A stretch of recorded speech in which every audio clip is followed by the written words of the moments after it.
came face to face with the tree. It doesn't have a face, obviously, but there is a prominent hole in its center. A fairly shallow one, barely enough for a bird to rest in, but wide enough to imagine a face within. The face also wasn't at my eye level, though. Had to crouch quite far down for that to be the case, if the tree were to have eyes to meet mine, which it doesn't. But it does, in my mind.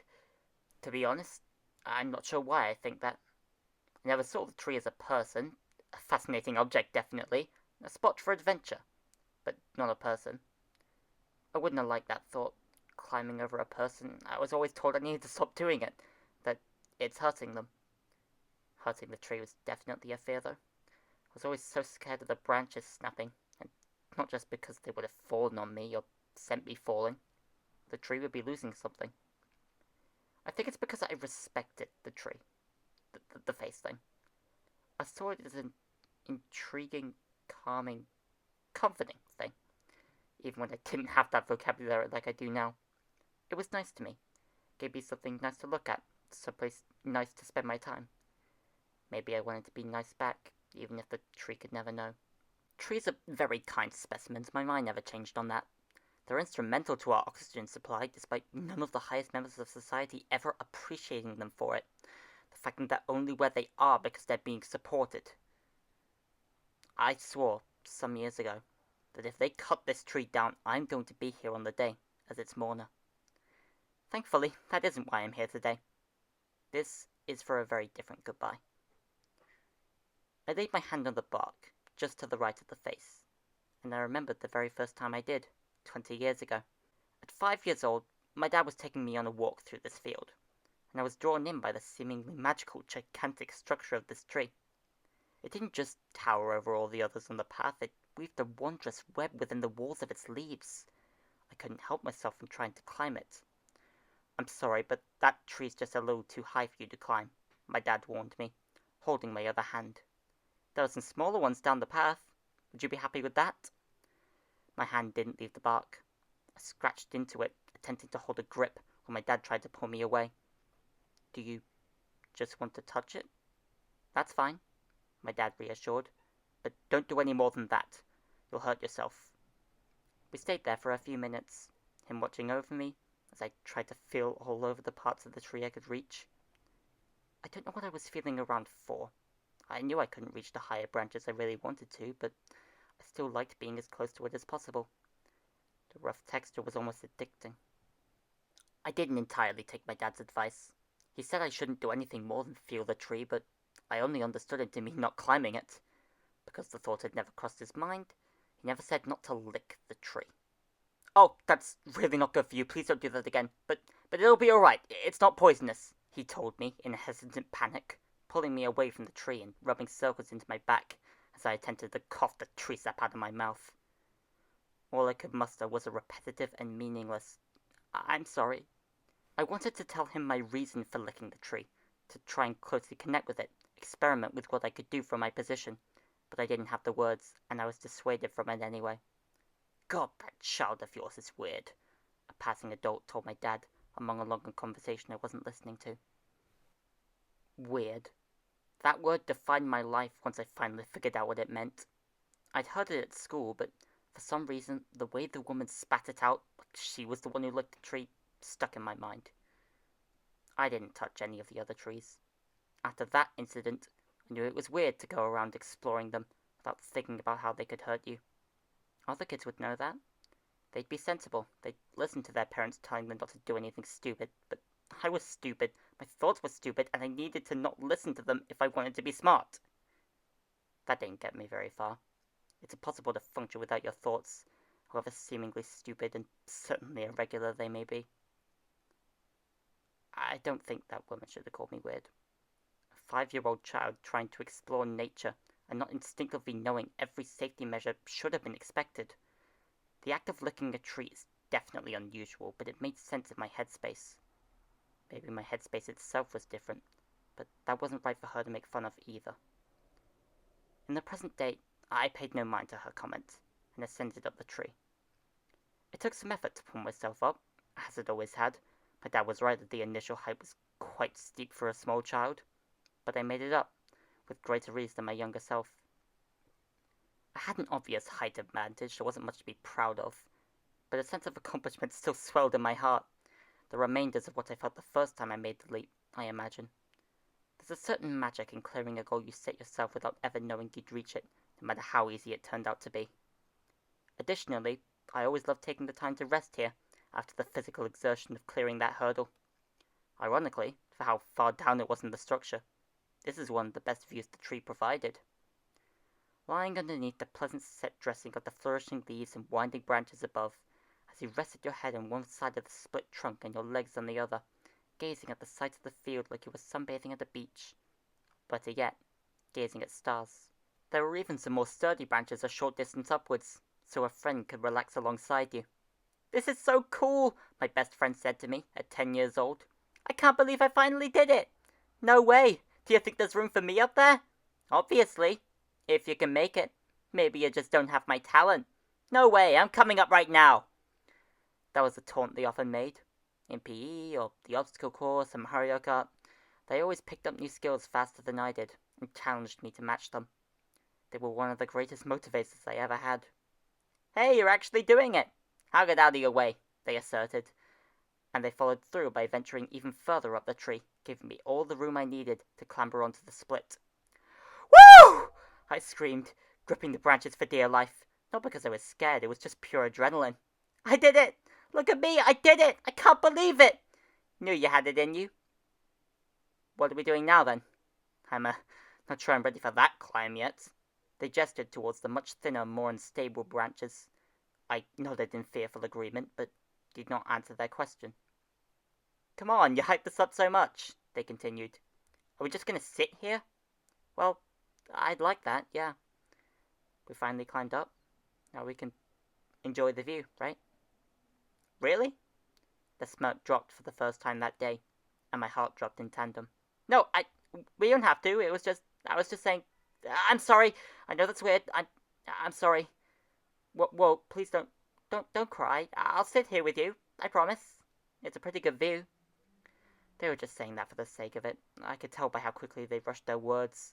My parents always did the same, hastily agreeing to the strange requests I made for fear of belittling me. I always felt like I was being judged anyway. Though, in these cases, I wasn't. For hours, they did sit there taking in the view with me. And with how many other times we did the same thing, I can safely say they were enjoying it. We had a lot to talk about, the two of us. Not a lot of other kids wanted to talk to either of us. We didn't have anything to say that they cared about. That was why we liked each other so much. We finally had someone our age who would actually listen. They convinced me I wasn't stupid for liking the tree. My best friend in the world liked it too, and they were super smart. They knew the world so much better than me. How stupid could it be? Going any higher up the tree, that was a different kind of stupid.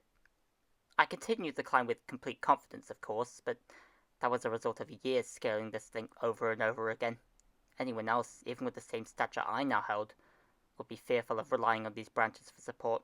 They all looked like they could break any second. The truth is, though they were off-putting at first glance, they were so much stronger and more trustworthy on the inside, and when you're making your way through the scenery, that's what matters. It wasn't just about their practicality either. These more dangerous platforms tied the aesthetic of the entire tree together, connecting the much sturdier trunk to the triumphant pedestal of the top branches, to a swirling link all around the structure. They were artists, these branches, and they were dedicated to their cause, regardless of how weak they may have seemed in the process. It seems stupid to venture with them, but only until you try it. "Hey, wait up for a second," my louder friend called out to me, at 15 years old. I was racing through the thin branches, having already explored every avenue years before I brought my new friends here. I knew exactly how to speed through them. "They're insane," my quieter friend muttered, watching me as I moved, while my louder friend looked ready to take a stab at climbing the tree themselves, if they could build up the courage. "Seriously, can you even hear us from up there?" they shouted again, and I'd finally found a good place to stand still and answer them. "Perfectly," I shouted back, projecting my voice as best I could. "Got a bit carried away climbing. I can come back down if you—" "No, it's fine, really," my quieter friend reassured. "We're just surprised at how quickly you took off. How many times have you been here again?" I haven't counted. These branches, I think like 15 times. "Jesus Christ, you've really studied the place, haven't you?" my louder friend jabbed, now taking their first real step off the split. "It's so weird." What? You know, seeing you fly past it like that, they continued.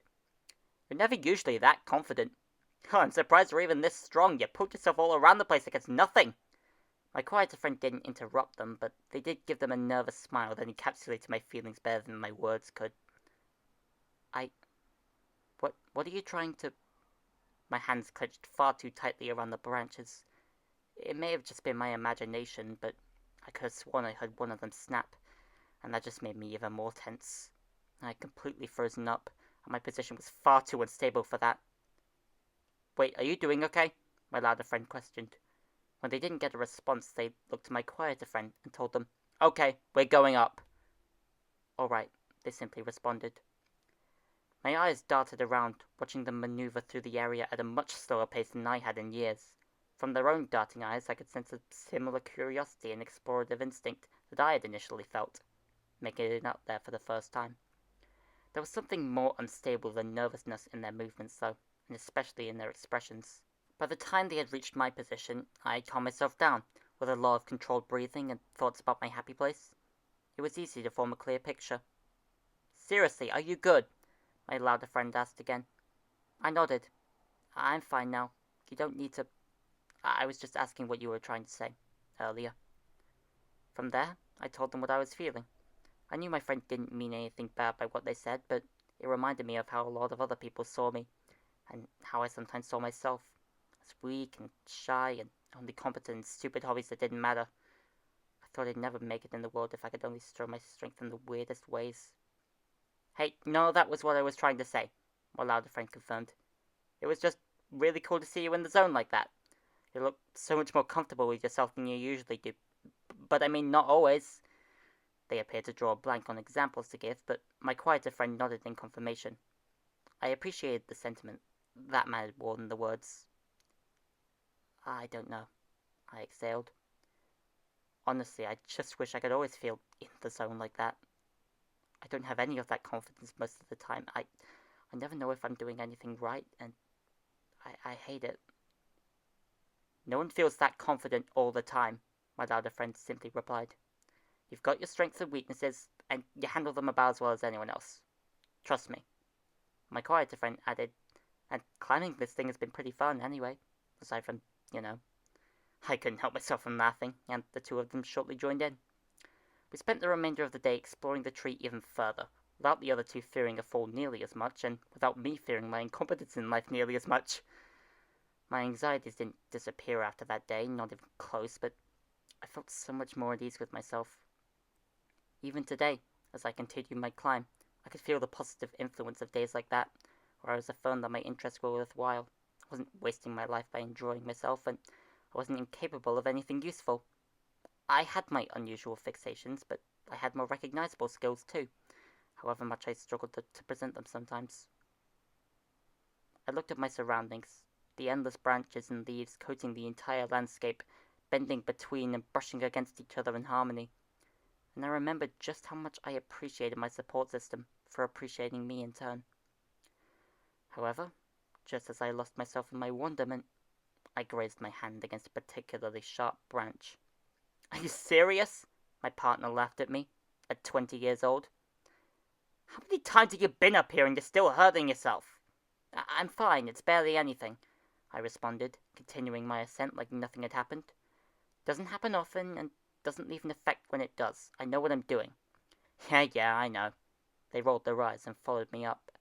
I'm just saying, you act like you know the perfect pathing, and the perfect form, and the perfect philosophy. How this is actually really good for you, and not just obsessing over a tree, and you don't even... It's getting annoying! I stopped in my tracks. It wasn't a safe place this time, but I needed a moment. I thought you were fine with it. I am fine with it, sure, I'd just rather be doing a lot of other things, they scoffed. I'd rather you do something with your talent and move on for the kid's tree already. Not a kid's tree? I could barely make it to the split when I was 10. But you did. You've gone on and on about all the time you spent here as a kid, wasting away your hours and having the time of your life soaking in the natural beauty of this one random tree. I just think maybe you needed something else to do. I almost felt myself slipping. Just say what you want to say already. This is weird, they said, knowing the crushing impact of their words. I don't understand why this tree is such a big thing for you. I'd rather just walk through the fields like a normal person. We look like children climbing up this thing. I look insane. A pause. We're not doing this anymore. I'm going down. They descended through the branches. I decided to continue upwards. I came here to climb the tree with you, and that's still what I want to do, I replied. You can come back up any time. They glared at me like I was the dumbest person alive, and disappeared below me. It hurt, obviously. We hadn't been together for long, and their reluctance to listen to me about my interests was always the biggest hurdle in our relationship. But I didn't realize their true nature until that day. They didn't appreciate anything about me. Luckily, that sharp branch really wasn't much of a pain. I reached above for better support, and the remainder of the structure assisted my ascent. Despite the unusuality of my interest, I knew exactly what I wanted to do here. I understood that I had a special appreciation for this tree. Obviously, most 25-year-olds wouldn't have any massive attachment to one tree they climbed as a kid, but I always found something more in this place. It was somewhere I felt truly at peace, a familiar yet infinitely interesting location to spend my time. And in a few days, I would move far away. It was time to leave the site of dozens of my happiest memories, but I couldn't bring myself to do it without one last climb.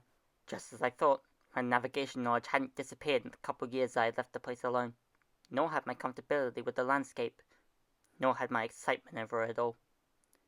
The top branches were within my reach. I mustered all the same courage I had once felt at a much younger age, staring up at the split from all the way down on the ground, and leaped towards my destination. I secured a grip, and was able to pull myself onto a platform. Standing firmly, and poking my head through the leaves, I now had the best view of the field. Objectively, there wasn't much notable about it. Woodlands and nature reserves all across the country shared the same glowing attributes. I could have called any of them beautiful. It was purely my personal experience with the tree that elevated this place. I saw this incredible structure. I clambered over and rested within it to my heart's content. And now I could move on to even greener pastures. Maybe it was weird to spend so much of my time on this tree. Maybe it wasn't weird to indulge in an activity that brought me so much joy. As much as I could say about the semantics, I don't think they're very relevant at the end of the day. I carved my own path, and with the support of all I trust, I feel safe to follow it through.